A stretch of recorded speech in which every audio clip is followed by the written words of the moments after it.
You finally sit down to talk to your child about commitment, and they shut down. One-word answers, frustration, maybe even an eye roll. Does that sound familiar? The way you lead this conversation makes all the difference in whether they feel empowered or pushed away. In our last video, we talked about preparing for this conversation and setting the right environment. If you missed it, check it out right here. Today we'll be getting into the heart of it, how to actually have this conversation so your child takes ownership of their commitment. In part 2 of the conversation, we'll be looking at 3 different stages. 1. Opening the conversation, where we'll be talking about starting with encouragement. We'll also talk about addressing commitment and finding their why.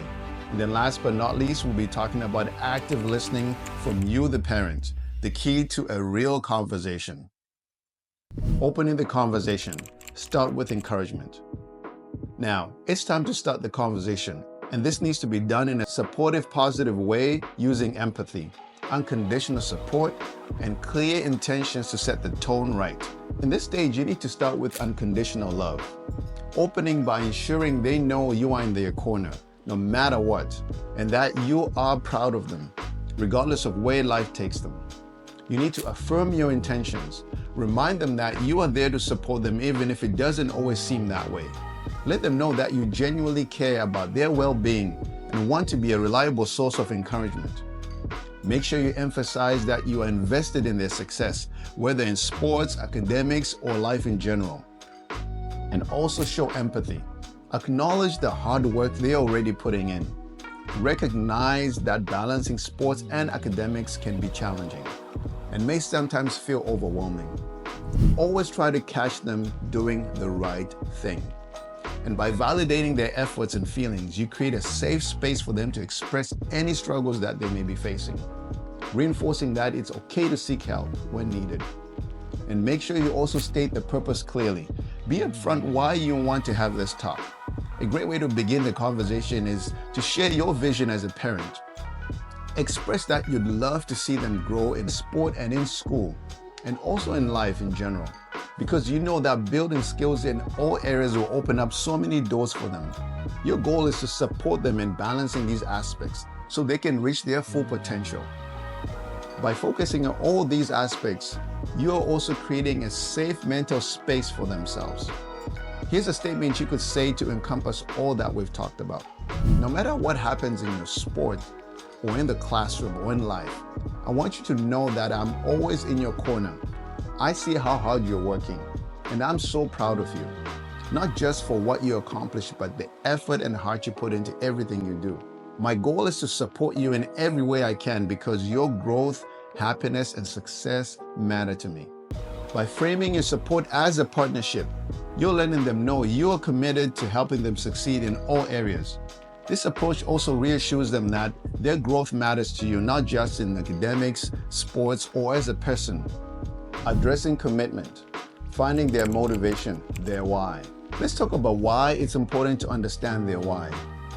As a parent, understanding your child's why is crucial because it helps you support them in a way that truly aligns with their goals and motivations, and not yours. It's easy to assume we know what drives them, but when you take the time to uncover their real motivation, you might be surprised. What you realize is that you'll be able to guide them more effectively, whether that means helping them push through challenges or simply knowing when to step back and let them take the lead. For them, knowing their own why gives them a sense of ownership and purpose. It helps them stay committed when things get tough and keeps them from feeling like they're just going through the motions. When they have a clear reason behind what they're doing, they're more likely to stay engaged, work harder, and find joy in the process, which is the most important part of it all. The more they connect with their why, the more resilient and self-driven they become, not just in sports or academics, but in life. Now that they know their why, staying committed will be easier. Start by explaining why commitment matters. Without commitment from them or from you, none of this will work. Commitment in this context means dedicating consistent time, effort, and focus in both academics, sports, and in life, even when it gets challenging. It's about making a conscious choice to put in the hard work, follow through on responsibilities, and prioritize growth in all areas. Start by explaining the benefits of balancing sports and academics and how this can set them up for success in the future. Here's some ways you can frame it. Being committed to your sport can teach you life skills such as discipline, and being committed to school opens so many doors. When you work hard at both, it gives you more choices for the future. It can also be powerful to bring in an example of someone they admire, someone who's shown that balancing these commitments is possible. It could be an alumni they look up to, or even a professional. You might say something such as, "Remember that player you look up to who earned a scholarship? They didn't just focus on sports, they also put in the hard work in their academics." This approach shows them that balance is achievable and that dedication to both areas can lead to exciting opportunities down the road. One thing to note is that, remember, this is about them. So don't spend too much time on this point. You want to set the tone, then let them speak, which moves us into the next point, active listening. Active listening, the key to a real conversation. Now that you've had a chance to share your thoughts, it's important to listen to theirs. On a personal note, this strategy was especially challenging for me to master. Growing up in Zimbabwe, like many raised in traditional African households or by old school parenting styles wherever you are in the world, expressing my thoughts openly wasn't really an option as a kid. It just wasn't something kids were encouraged to do. The difference is now, in this day and age, active listening is crucial no matter the environment you find yourself in. So to tie this into this strategy, start by inviting them to share how they feel about their current responsibilities. This helps them feel valued and opens up space for an honest conversation. You might say something such as, "I'd love to hear what you think.